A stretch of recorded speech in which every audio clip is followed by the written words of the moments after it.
Hi everybody, Jennifer Blevins-Smith with Integral Clinic Solutions, and you're watching my YouTube channel, Navigating the Business of Medicine.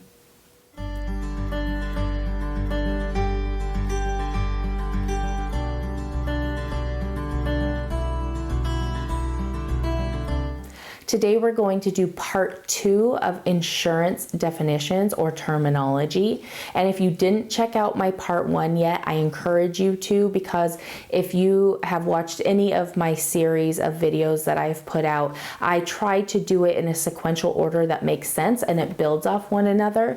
And so if you haven't seen the first one, you might be a little lost in the second one. So I encourage you to stop this video, go look at my first one, and then come back and watch this one. So for part 2, like I said in the first part of in part 1, we're going to talk about the definition of deductible, premium, coinsurance, copay, in-network, out-of-network.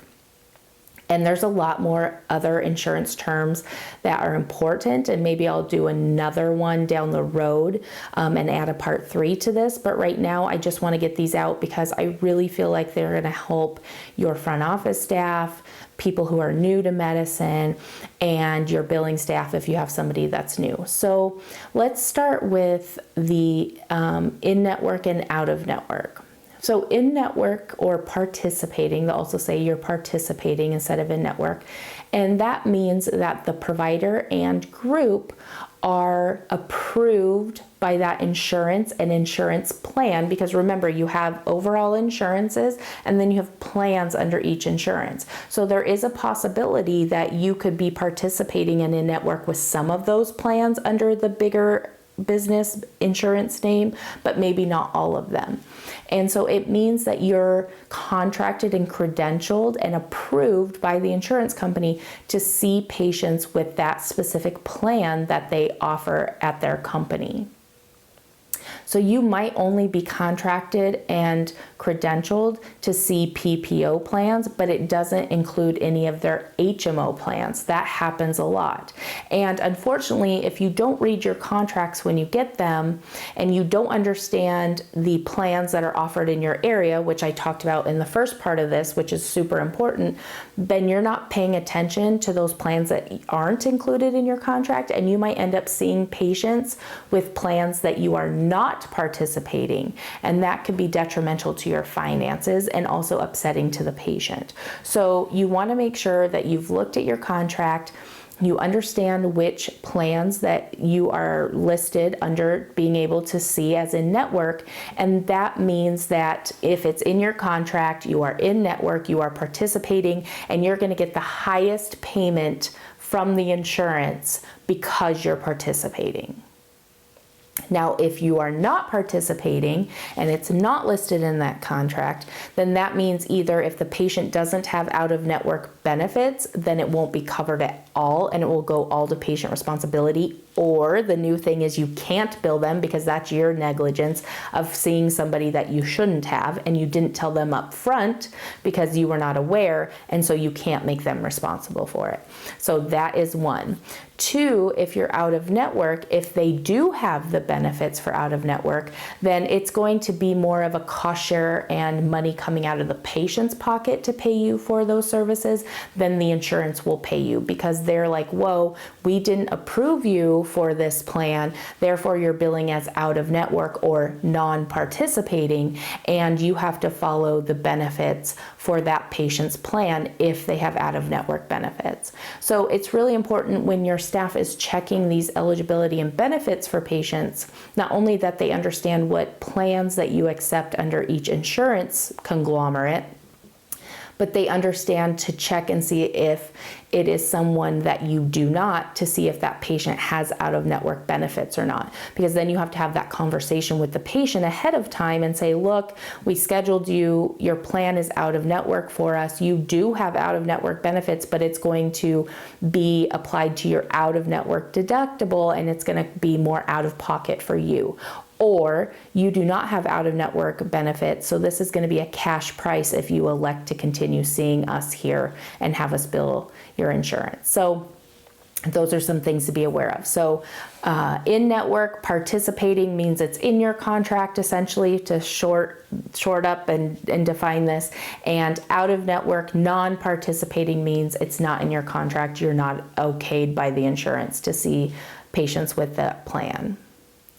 So premiums. Insurance premiums are what patients pay out of pocket, usually on a monthly basis or twice a month if it comes out of their paychecks with their employer, to pay for upfront, essentially, their medical costs to elect an insurance. So before they have to enroll and pick a plan through their employer, or if they're in the exchange online through the state, they have to pick a plan, and it will tell them how much they will have to pay every month out of pocket in order just to have this coverage. And that's pretty much all you get from the premium, unfortunately, is just basically, it's like a membership fee that gets paid. And depending on how many people are on the plan, it goes up. So if it's just one person, an individual, it's cheaper than if it were two people, like my husband and myself. Or if you're covering a family, it's going to be even higher. And it's basically the membership fee. And then under those plans, you have other areas of financial out-of-pocket costs for patients. And we call them patient cost shares, which means it's what the patient has to share in the cost of the services rendered. So you have a deductible. Most plans have a deductible, not all, but most do. And a deductible is basically how much the patient has to pay out of pocket before the insurance will pay for anything. Now, you still want to bill the insurance when they have a deductible, because they get a credit that builds up to that amount, and they still get that contracted adjustment if you're in network. So if you are in network and let's say their services are $100 and your contracted adjustment for seeing them and being participating in network is a 30% write-off, then they're only responsible for $70 of that. So it is worth still sending it in, and it gets tracked that way.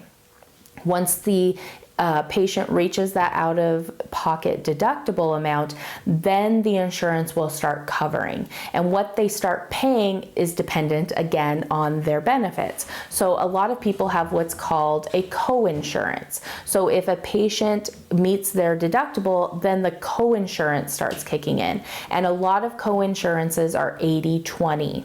And 80-20 means that the insurance will pay 80% of what is left over after the contractual adjustment, and then the patient is responsible for the 20%. So they split it 80-20 of whatever's left over after that contractual adjustment. So after that $30 comes out and there's $70 left, the insurance company would pay 80% of that $70 and the patient would only have to pay 20%. And then there's also a copay, which usually is required the whole time, no matter if you have a deductible, co-insurance, or both, and that is expected to be paid at time of service. And that's an agreement between the insurance company and the patient when they agree for this plan. It has nothing to do for the doctor's office other than you're collecting it and you get to keep it. So if patients don't want to pay their copay at the time of service, it is appropriate to let them know that that's an agreement when you signed up for this plan between you and the insurance company, and it is just our duty to collect it, but you are required to pay at time of service per your agreement with the insurance company. And that is just how you leave it.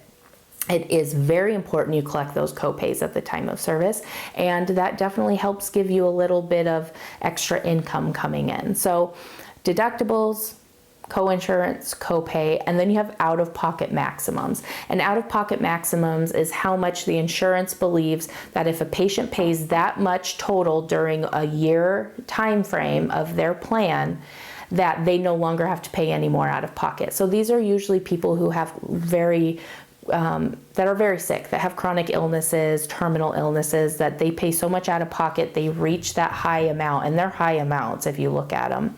And then if they hit it at some point during their term, their year term, because every insurance coverage is year to year, and that could be January 1 to 12/31, or it could be October 1st to September 30th. Everybody has different plan years, but during that plan year, if you hit your out-of-pocket maximum, then you don't even have to pay a copay. And it's very rare that you will see that unless you're in a specialty that sees very sick people that have high costs of service, or primary care maybe that has some very sick patients. But yeah, and usually patients will know when they hit their out-of-pocket maximum, and they'll let you know, oh, I hit my out-of-pocket maximum, I don't have to pay my copay.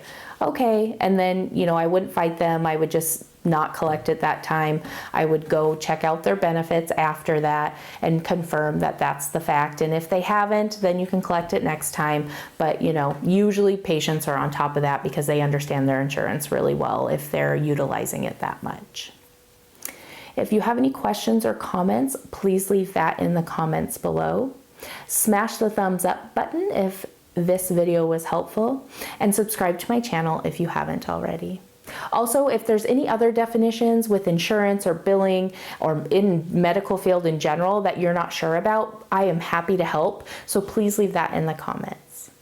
Take care of yourselves. Thanks so much for watching. Bye-bye.